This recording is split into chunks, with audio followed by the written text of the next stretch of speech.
IMF کا پاکستان کے لیے بڑے ریلیف پیکج کا اعلان، 1 ارب 38 کروڑ 60 لاکھ ڈالر کے اضافی قرض کی منظوری دے دی۔ IMF کے ایگزیکٹو بورڈ کا اجلاس واشنگٹن میں ہوا۔ اضافی قرض ادائیگیوں کے توازن کو بہتر بنانے کے لیے دیا گیا۔ IMF کا کہنا ہے رقم سے پاکستان کو صحت اور معیشت کے مسائل سے نمٹنے میں مدد ملے گی۔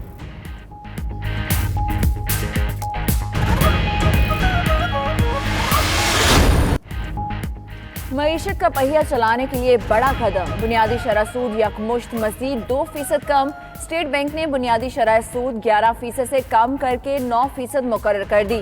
ایک ماہ کے دوران بنیادی شرح سود میں 4.25% کمی کی جا چکی۔ پاکستان میں شرح نمو 2% اور مہنگائی 9 سے 7% تک آ سکتی ہے۔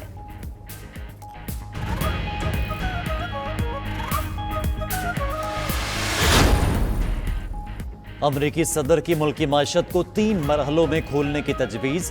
ڈونلڈ ٹرمپ کہتے ہیں پہلے مرحلے میں سخت سماجی دوریوں کے ساتھ ریسٹورانٹس اور سینما گھر کھولے جائیں گے۔ دوسرے مرحلے میں سفر کی اجازت اور سکول کھلیں گے۔ تیسرے مرحلے میں طبی لحاظ سے کمزور افراد دیگر لوگوں سے مل سکیں گے۔ گائیڈ لائنز پر عمل درآمد کا اختیار ریاستی گورنرز کو ہوگا۔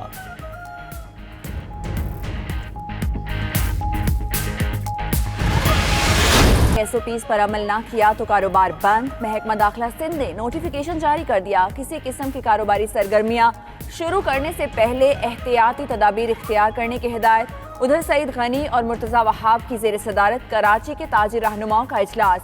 تاجروں نے کہا کاروباری مراکز چند گھنٹے کے لیے کھولنے کے SOPs بنائے جائیں۔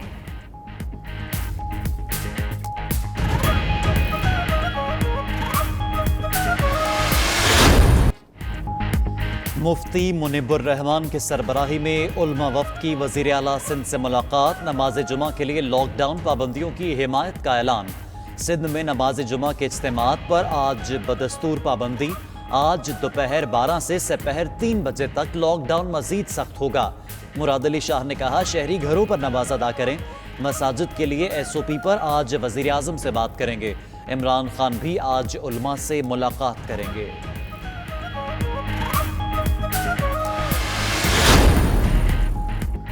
وزیر اعظم سے معروف عالم دین طارق جمیل کی ملاقات۔ وہ جلد علماء کرام کے وفد سے ملاقات کریں گے۔ رمضان المبارک کے پیش نظر علماء کرام کی مشاورت سے لاہ عمل مرتب کیا جائے گا۔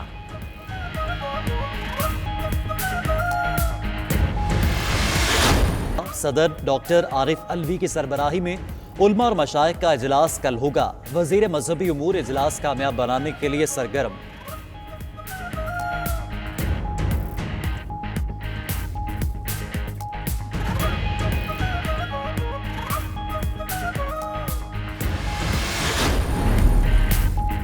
وفاقی حکومت کا رمضان المبارک میں عوام کے لیے 2.5 ارب کا ریلیف پیکج۔ یوٹیلیٹی سٹورز پر 19 اشیاء پر سبسڈی دی جائے گی۔ نئے نرخوں کا اطلاق آج سے ہوگا۔ وزیر اعلیٰ کی زیر صدارت اجلاس میں عوام کو براہ راست ریلیف دینے کی منظوری۔ عثمان بزدار کی نقد رقم کی تقسیم کا نظام وضع کرنے کی ہدایت۔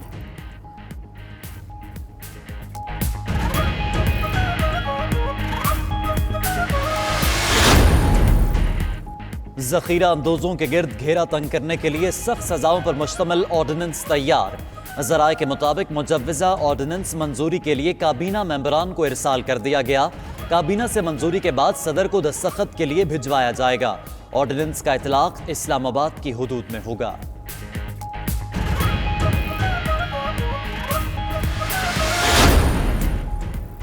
طلباء و طالبات کے والدین کے لیے بری خبر۔ لاک ڈاؤن کے باعث اسکول فیسوں میں 20% رعایت کا حکم نامہ معطل۔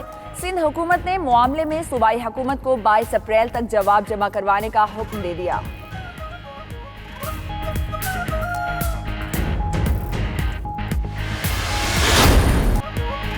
نون لیگ کی مشکلات کم نہ ہوئیں۔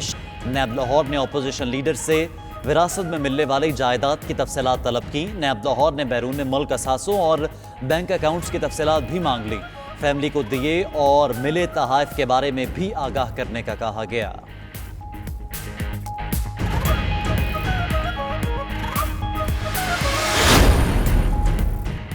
خیبر پختونخوا میں سرکاری ملازمین اور ڈاکٹر سے پروفیشنل ٹیکس لینے کا فیصلہ مراسلہ جاری کر دیا گیا۔